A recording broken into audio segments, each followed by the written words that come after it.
Good morning and welcome to Cover 2 Cook. We are on episode 97.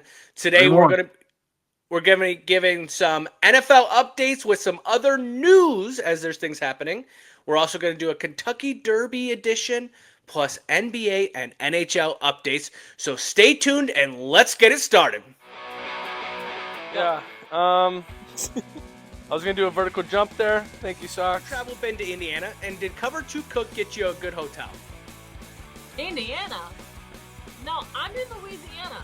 I'm getting Mardi Gras. I know that this might be hard, but I don't know how much you remember Friday night since we left you damn near when you fell asleep. I got my belly full, man. I was like, I warm covers and warm. I was like, I could go to sleep right now. Yeah, I'm gonna go with Jack Dorsey. Final answer? Yes. All right. This is going to be a long fucking day. All right. Thank you so much for joining episode 97, as we'll be talking about, right off the bat, NFL updates. So some news in the NFL, if you've been keeping up. Falcons and Jeff Ulbrich received massive fines about the prank calls. What'd you think about this? You know, I thought, the team got, $250,000, and then what did Ulbrich get, $100,000 for the fine? I think you had to do something. You cannot have phone numbers being leaked out to fans or whoever. You've got to do something. You had to come down on this team. I'm sorry, but you have to do this. This is just a tip of the iceberg. There could be other things going on in this. Other things down the road. You've got to send a message to the team and to the coaches that you can't be leaking stuff out and playing with people, that you're playing with people's lives. So I think you had to come down on them. Yeah, I think you're playing with people's emotions. I don't know if you're really going to kill anyone over it, but no, I think when you talk about this, like, obviously this became a huge ordeal because it's Deion's boy, right? Like, this has happened years before. And do I think it's right? No, I don't think it's right. But when you look at this whole thing, it's like Tyler Warren, Kyle McCord, Abdul Carter, Isaiah Bond, all were prank called as well. But this team's only getting fined? People are only getting fined? That's where I kind of have the line, is because, well, it went viral. Well, Cooper DeJean's last year went pretty freaking viral as well, too. But he got drafted. The one that actually, every one of them, it's not fun, it's not cool, it's none of that stuff. But the worst one is Isaiah Bond. Because you can hear it in his voice. It's a Sunday call or a Saturday call where he thinks, okay, maybe I'm going to get drafted in the late round. You could hear it, and then when they prank him, you could just hear the disappointment. He doesn't end up getting drafted. He was supposed to be a first-round draft pick, doesn't get drafted, and then you prank call him. I think you have to stop this, but I think this is the NFL saying, no more. This has to end, and we're going to punish the people, but now you need to go find out these other ones, because now it just looks like, well, it's Shadur. And we can't allow that to happen. Well, then you're already getting this fair treatment, which is what half these people hated him in college for. Right. And you're kind of showing favoritism again. Here's the deal. Why are we doing this? So it's definitely, you need to look into all of it, not just because of Shadur. You look at all them players that have been prank called. Even you go back. Because this can't be the first year or the first time somebody's been pranked on them. There is no way in hell. No way in hell. So, you got to nip it in the bud. And I like the NFL. The NFL, when they go after somebody, they go after them. They don't screw around. They don't screw around. So. Yeah, but I think you do the last couple of years, right? Social media era. Right. Where you see, because you could hear a player, 1997, it's like, well, what proof do you have? I think you go to the social media era. And what I'm just trying to say is, before you go and give out these hefty fines, why not go try to look at other stories and other situations and then go get everyone at once? Because now we're all sitting with our hands on our ass being like, what about Kyle McCord? What about, Abdul Carter is a first round, third pick, whatever. Like, what are you talking about? There's prank calls. And then Tyler Warren as well, too. Like, and this is where I will say, if you're a fan at home and you think that this is a cool thing, piss off. Like, it's just not. Yeah. You want to tell a player when they're walking off the field, you suck. That's one thing. And I don't agree with that, but you can do that because you paid for your ticket to be there. Exactly. As long as you don't harm anyone or say anything offensive, I don't mind that. But when you do something like this, you're causing someone that is waited their entire life. And you know what it shows to me? it shows me you never either one played sports or Right. two, you've never worked for something so hard that you once you got it, you wanted that moment, and it's all about the clicks, but at the same time, it's got to stop. Yeah, I agree, and that's probably the fine is going to. Or you know what? I don't know if you could prosecute people that do bullshit like that. But I mean, Yeah. you've got to go. You got to go after these people. That's the problem with. I mean, we don't go after people anymore. We just kind of okay. Well, we'll ban them. We'll ban them for like when fans go on the field, we just ban them for a lifetime. That's trespassing, man. Fuck, go after them. Put them in Yeah. jail for a little bit. So, I would settle down a little bit, Boomer. Okay, so like, relax. I don't know if we need to get the law involved. Yeah. Now, Well, don't get me. You know what? That shit will stop real quick. But don't get me wrong. Like we relax. What all I'm saying is relax because look at the mouse at the palace. We all went after the players, and then when we finally got after it, we looked. Well, these fans did some shit. And these fans got penalized after. But you got to go get the full story. And that's what I'm saying about this situation is go get the full story of all the players before you just go and give out fines for these people. Right. I don't disagree with the fines. I just go get the full story. Yep. And other sad news, Jordan Travis retires due to a leg injury that happened in college. It was a nasty play. It was one of those situations where he got rolled up on a play. I think he dislocated and broke something in his ankle. It was all ankle-based. Caused him to not play the rest of the last year's season with Florida State, which then resulted them not getting into the college playoffs. Yep. He gets drafted, I believe, in the 5th round by the Jets. It was one of these things where if he can come back, he can do it. Obviously, it comes to a sad story. He says, I'm done playing. I've done a rehab as much as I can. I cannot make it happen. This right here is why NIL matters. This player could have made millions, and unfortunately, because of an injury, he didn't. So I hope he got a little money in college because he deserves it. Right. But what do you think? Well, and another thing too, Anthony, a lot of these players that are really good get insurance policies. So let's hope he went and got an insurance policy on himself. Would it be $1 million, $2 million, whatever, so that he knows that he knows he's not going to play again. Hopefully he can cash in on that. And hopefully, since he went to Florida State, went to a major university, he got a degree as well. Because you know what? Football's not forever. Sports is not forever. Please go get your degrees. If you have to go back, but this sports is not forever. It will not be forever. Father Time will catch up to you. So please, you've got to go get that degree. Yeah, but this is also that's why I said the NIL. Definitely the degree. Right. You should want to get the degree whenever that happens. Right. I mean, I remember like Larry Fitzgerald getting it from the Phoenix or like whatever the online Phoenix class, and while he's still playing football. I totally understand that. There's life after football, but that guy made Florida State so much money. Oh yeah. So much money because of one good year. And let's be real. Look at Florida State this last year and how it went. Like he was just such a, and I think he was 2 years ago or was he last year? 2 years ago. 2 years ago. Yeah. And like when you talk about it, it's just like what happened after. But when you say $1 million insurance policy, what do you think it would have made if he wouldn't have got injured? And that's where it's a consolation prize to an injury, unfortunately. But at the same time, it's just a sad story because it's a guy that didn't even get a chance to get going. Like he really just came onto the scene at Florida State, and then he gets injured, and then it's like, okay, well, he'll rehab and get back in the NFL. And then we just never hear about him. And now he's done. So very sad story there. Yeah, most of it. I mean, if he doesn't get hurt, where does he, he may have landed up farther in the draft, maybe a first rounder or a second rounder, because he was a decent quarterback for Florida State. So, I mean, it is sad. I mean, just you don't want to see that. You want to see these players play good. So.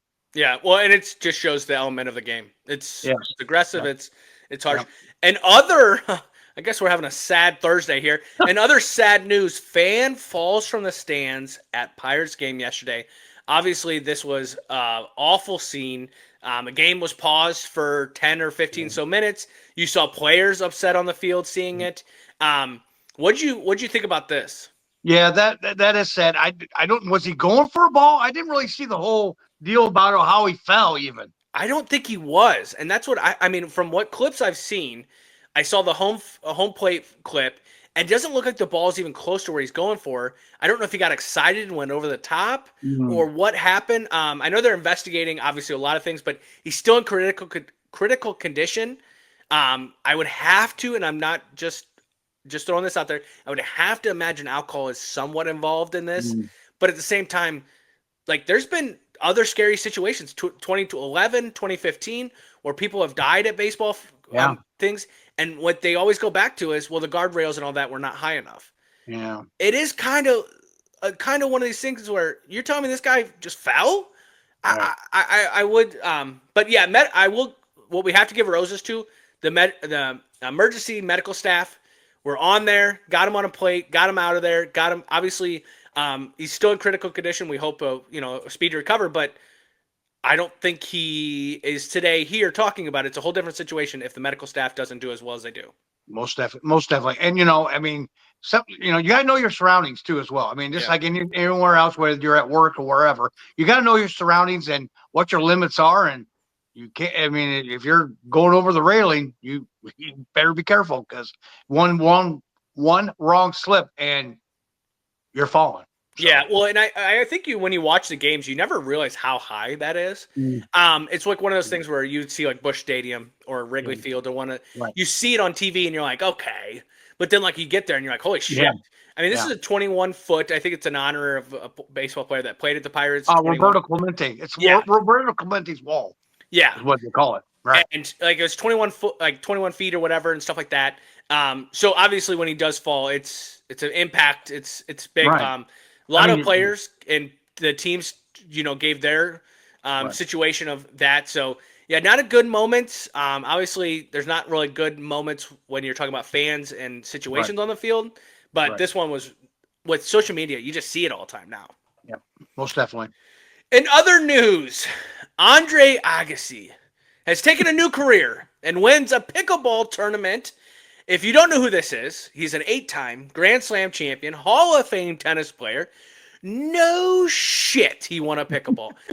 Take your fat ass to the couch and stop playing against these people that have done it for a living, okay? He had an 18-year-old partner and beat 2 younger teens. That's what they said, younger teens. So who knows how old these people are? Right. No shit. I bet he's just whomping them with the ball. Like, relax, Andre. But what'd you think about this one? Yeah, I seen this and I was just shaking my head. It's like, so you had nothing else better to do. See, I did see where, and we were talking a little bit earlier, that there was a celebrity match with him and his wife and Andy Roderick. I was trying to think of his first name, and I don't think it was his wife, but another tennis player, and they did like a celebrity for charity. Yeah, match, and I didn't see who won it or not. They had it on pay-per-view. Yeah, it was probably just a subscription. Like it's probably on Peacock. Or people that are my age are watching it. They remember them. Nobody else remembers them back in the 80s and 90s. So I mean, it's just, is this where we're heading? But pickleball is. I know there's a few athletes that are not really actually playing, but they are sponsored and they've got teams. They've bought teams to do this. Yeah. I can't think of any athletes that are doing it, that are owners. They're owners of teams. Yeah, it's one of these things where people are like, okay, so how do I lose a little weight without doing the force of tennis? So I'm going to play a lazier game called pickleball. And so they start playing it, which any person that has went and played middle school sports within the last 30 years has played pickleball in PE class, okay? And it was the dumbest time to playing it. You would rather play badminton, probably play basketball, hockey, whatever. But instead we played pickleball. And then these older people were like, you know what? I can't run the whole tennis court anymore. Let's play pickleball. And then what happens is they're like, I'm getting good at it. And then they got to change some rules. And then now you get an 8-time Grand Slam champion that puts you back in your place.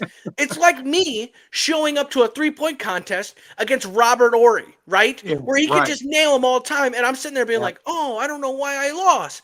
Because he went to the NBA. He played the real sport. Like, it's just, I mean, Andre played at the high. He's a Hall of Famer at the high of the highs and a real sport. And we're playing a dumber version of it. And he kicked your ass. No duh. No shit. Yeah.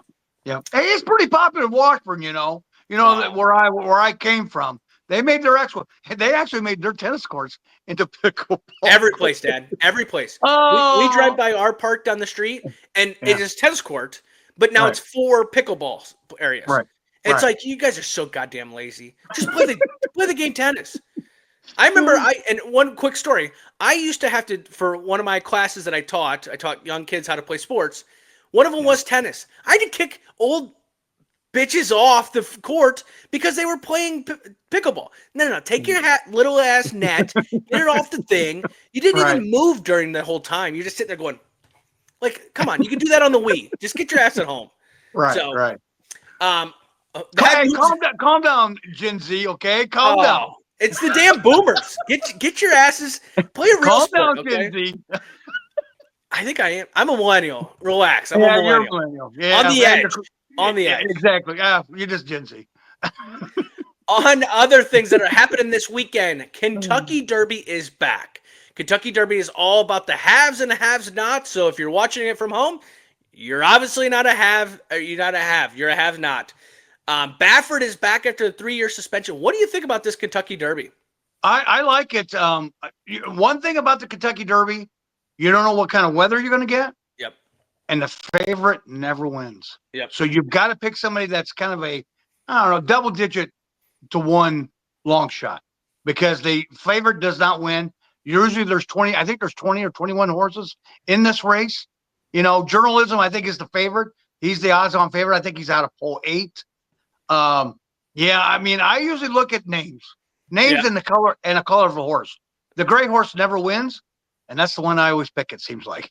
Yeah, I honestly agree with you. When I look at it, I always look at team name, or not team names, at the horse's name, because and even the jockey. I kind of like look at the jockey too. Right. I want the shortest, skinniest little shit, like one where I could punt over a fence. I want that guy riding a horse because he ain't doing nothing to that horse. But let's give you guys the horses' names. First one, Citizen Bull. And honestly, I'm going to mess up some of these names, so I don't really care. The next one, that ain't, nope. Final Gambit, number 3. Number 4 is Rodriguez. 5 is American Promise. Number 6 is Admire Daytona. Number 7 is Lux Cafe. Number 8 is Journalism. Number 9 is Burnham Square. Number 10 is Grande or Grand. 11 is Flying Mohawk. 12 is East Avenue. 13 is Publisher. 14 is Tistastic. Number 15 is Render Judgment. 16 is Coal Battle. Number 17 is Sandman. Number 18 is Sovereignty. Number 19 is Chunk of Gold. And 20 is Owen Almighty. One other thing I want to say too is there's always a late scratches, and a horse could come in last minute, things like that too. So these odds and stuff like that. Who do you have winning this race? You know what? I like Journalism, but he's the favorite. Yeah. And he's in the middle of the pack. Tistastic. Watch out for that horse. I think he's the sire of Tiz Now. So I like that one. I like Tistastic. Yeah, honestly, for me, I have either Sandman, because Adam Sandler is coming out with a Happy Gilmore 2 so many years after. See, that's how I pick it. Like, Sandman is it. Or I like Flying Mohawk. I mean, he's 30 to 1 at what we're looking at. Right, 11, but like anyone that's got a Flying Mohawk just screams, I'm going to win something in life. It's always fun to kind of see the team names.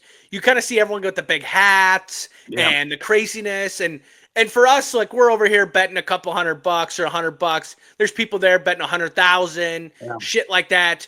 It's always good to see these people get really upset, because when you go to your local betting, horse racing, you see people getting pissed about a $6 bet when these people are putting down crazy money. Yeah, 6 figures. Yeah. A couple things too. Watch out for Jason Worth. I think he's the baseball player who used to play for the Phillies. Yeah. He's got a horse in it. I don't know what his name is. That's one of an owner you kind of want to watch for. A jockey is Paco Lopez. Watch out for him.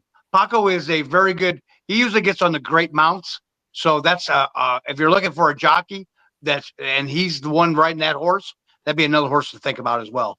Yeah, I wish I was known as a great mount. You know what I mean? What? Come on now. All right. Come on. Hey, this is a family podcast. Yeah. Come on, man. Come on. Moving on to NBA updates, we're going to go to our Cover 2 Cook correspondent, Mr. Tim Cook. Give me the updates about a sport that anyone cares about. Let's hear about it. All right. We got Detroit, New York tonight. New York's up 3-2. They controversy at the end of during that last game. Tibbs not sub it, not call him timeout, getting Jalen Brunson in. They played for a while and he didn't call a timeout. Could have cost them that game. So now it's 3-2 going back to Detroit. They play in Detroit tonight. Boston won their series 4-1. Now they wait on the winner of the next Detroit. Houston, Golden State. Now that's 3-2 because Houston just smacked the hell out of them last night. I mean, it was like 45-18. It was a runaway early. OKC's waiting for the winner of the Clippers Nuggets. But the series that just ended, Indiana and Milwaukee, and this is going to be part of my rant. Pacers were up. Pacers won the series 4-1 after the Bucks blew not one lead right at the end of right at the end of regulation, but 2 leads in overtime. Yep. They blew a 7 and a 5-point lead, and both of them's at the end. And could this be Giannis's last game in Milwaukee? Yep. There's been talk that he can opt out this year, so they may have him opt out. But the bad deal about this is, why is Tyrese, and this is my rant, why is Tyrese Halliburton's dad, John Halliburton, out on the fucking floor? Come on, man. I've seen reports that he comes out on the floor after each game in Indiana. No dad needs to be out on the court. Yeah. And then he's in Giannis's grill. Yeah. And Giannis is like, hey, I don't give a shit who you are. I don't give a shit who dad you are. Get out of my face. Yeah. Right after the game. And, I'd seen, I think it was Charles Barkley and Shaquille get into it about it. It's like, and Barkley's like, nobody should be out there other than players. Yep. Did he play in the game? No. And I totally agree with that. Stay off the court. Get with your son after the game. And then Giannis, after that, starts, handshaking and getting, with other players. And then he gets into it with a player, a reserve off the Pacers bench. He gets into it there. It's like, Giannis, are you just that frustrated with Milwaukee that maybe it's time to move on? And they did ask him at the end, in the news conference, what do you think? He says, I'm not going down that avenue. Yeah. I'm not going to give you anything as far as what's going to go on. We'll just wait and see. But yeah, that's my rant. It's just like, why do fans, or why do people think that since they bought the ticket or whatever, or their dad, their son's playing out there, that they're part of the team? They're not part of the team. I'm sorry. You're not part of the team. And the guy just lost a series, and you're up in his grill. Come on, man. It's not a good look. I think the funniest part of the whole thing was Giannis looking down at him. Like, I am twice your size. I will beat the piss out of you. Now, I think he said it perfectly in that press conference was, when I win humble. When I lose humbly. And he goes, so when you win and you want to not be so humble, trust me, you're going to hear what I want to say as well, too. Yep. And obviously everyone apologized. Tyrese didn't even know his dad did this. And I would tell you, if I was playing that sport and you did some shit like that, don't expect your ass at a game anytime soon. Well, yeah. You ain't coming. Right. And because you now made me look bad. But then they're getting to a point where they're all in a scuffle. And it's like, at the same point, Giannis is so big that, like, whoever this reserve is, relax. That's my only, and I only said that on ESPN and stuff and social media, but what else has happened in other series? Oh, we've got, my Lakers going down 4-1. They looked old. I mean, Anthony Edwards, he was 0 for 11 and 3-point land. I think he only had 11 or 13 points. They still got beat by 8 or 10 points at home. Now, I mean, they did interview LeBron after the game, and LeBron goes, well, I need to talk to my family, just like anybody else that's that old. I need to talk to my family, blah, blah, blah. I think you run it back one more year with Doncic as a full year and see what you get with it. And then, if you want to go play somewhere else, go play somewhere else. I mean, they're going to pay him. He can opt out, and he has a player option, and it's $56 million if he plays next year for the Lakers. That's a lot of money that, could go somewhere else to some, different players. I don't know. But I think you run it back. As a Laker fan, I want to see it one more year. And if it doesn't mature, then you go with Doncic and you try to build around him. Yeah. Any other series? The Clippers in Denver. Denver leads the series 3-2. They play tonight, looking to close out the series. And then OKC's waiting for the Clippers Nuggets. They're going to be all beat up to heck too. So they're going to wait. They're young, but they'll be ready to go. So. Yeah, I think the biggest thing I took away from the Lakers losing too, because I thought that would be your rant or hot take today, would be about the Lakers. But I think the funniest thing I saw was JJ Redick said, well, next year we'll have the team ready to be conditioned to play in the playoffs. Yes, I think too. But this ain't college basketball. This is NBA. Like, they expect to sit out games. They expect to do this. You want to do that shit, do it in college. And honestly, I don't even know if you got the way to do that anymore in college. You might have to take that shit to high school. Like, that just doesn't fly. So you say run it back, but at the same time, let's see what JJ Redick, how he can run it back too. Because I don't know how long he'll be around if they don't win either. Right. And NHL updates. Since we last talked on Tuesday, Ottawa beat Toronto to make a 3-2 series. Carolina beat New Jersey to win the series 4-1. Golden Knights win an OT to take a 3-2 series lead. And Oilers beat the Kings to take a 3-2 lead. On Wednesday night, last night, Washington won against Montreal to win a series 4-1. Panthers beat Lightning to win series 4-1. Jets beat the Blues to take a 3-2 lead. Tonight, we have Maple Leafs versus Ottawa, Golden Knights versus Wild, Stars versus Avalanche, and Kings versus Oilers. All now are at 3-2. I would like to think we're going to see a Game 7. We are on the possibilities are too high to not see a Game 7. But I will tell you right now, some of these teams, when it's time to end it, they end it. Like last night, Washington, Ovechkin scores off a face-off. He hit it right to him, bam, slaps that thing in. It was like I think his name's Tom Wilson, whatever. Yes, yeah. He's just so big, and it was funny because they said that they were never losing after his big hit on the side. They scored a goal immediately after to tie it up, and ever since then, they never were losing. They were always up. Well, that just shows. When it comes down to it, I will say I think some of these goalies that I'm watching are either injured or hurt at some point. That's going to come into this gameplay as we get later in this playoffs. But I have a hot take, and I have to say it. My hot take is, and I know it's going to take off, it's going to tick off all the NHL fans, so I'm just the one on the outside.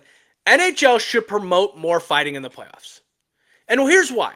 They suspend players on rough or bad-looking hits. The referees will get in there quick to stop the fighting. I get that. But you want to show emotions during games? Show the fighting. It happens. We just watched that yesterday, Panthers versus Lightning, and there was a couple dirty hits. And I say dirty as in like the stick got high, things like that, okay? Let them fight it out. But instead, because you're holding it back, now you're going to see worse hits. You know what also happens when you get worse hits? Injuries. You don't want to see your best players out, so let them fight. Let them throw it down. And let's be honest, it's not everyone's going to fight. It's the two enforcers on the team. They don't call them enforcers anymore, but the two guys that were designated on the team to go to boxing classes, let's be real, and let them fight. But the NHL, when it comes to playoff time, they say, hey, we don't want our game to be deemed that way. Well, guess what? We watch things like football, and we watch things like rugby, and we watch where people just take on each other, and that's what we want to see. So a hot take is just let them fight. Let them fight in the playoffs. Well, and I agree with that, Anthony, because they in the regular season they do. They let them fight because and the referees will stand back and let them, until they just look so sluggish that they can't do anything. They're just whopping around, But yeah, I totally agree. Let them, go a little bit further. I know they're trying to clean up their league, but not having fighting. But you know what? That's what sold them. That's what sold them. Yeah. Their league was fighting. That's why people watched.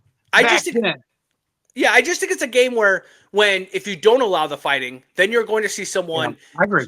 come down the ice and light them up on the side or things like that. Like when it gets chippy, it's going to get very aggressive because they can't just send their guy out there to wail on the other guy. Like and it's one-on-one, right? But then you start seeing hits.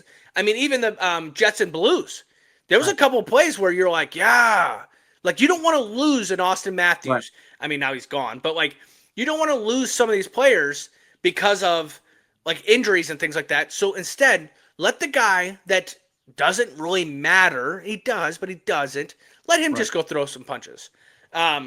Well, But then that's how you get a goalie hurt too. Yeah. Because then when it starts getting a little chippy, who suffers the most out of that? Yeah. Usually the goalie. Because when they're trying to shoot the puck on the net, the goalie's they'll come right at the net, and the defender and the offense and defense come together, and the goalie's going to take the brunt of all the punishment. Yeah, I think we'll see. So if depending on tonight, we'll see some on Saturday of Game 7s, which is great. Like Saturday, you just want to sit around and watch some Game 7s, and then possibly a game on Sunday of Game 7. If tonight and tomorrow some of the teams win that on the 2 side to make it a Game 7. Otherwise, I think you're going to see some teams close it out. If I was guessing tonight, I think Maple Leafs close it out tonight against Ottawa. I think Golden Knights. I don't know what that series. I think that one's Golden Knights are up 3-2. I don't know because Wild kind of play really good at home. Stars and Avalanche we'll see, and then Kings and Oilers. I think the Oilers make a way to Game 7 just because that's the storybook for them. But yeah, you can see a lot of series is over by the time we come back on Tuesday, and that's the same with NBA. We're going to be coming back on Tuesday talking about second round and who's playing second round and what teams are doing what. So definitely tune in on that on Tuesday. I think you froze there, but we'll definitely come back on Tuesday where we will talk about the NFL. If there's any news, we'll talk about college football or drafts. And then, you froze really bad there. Your face was hilarious. But we'll be back on Tuesday for other things like that. If you want more clips, tune in to our Instagram, TikTok, Facebook, all those as well. But if not, have a great weekend. We will be back on Tuesday.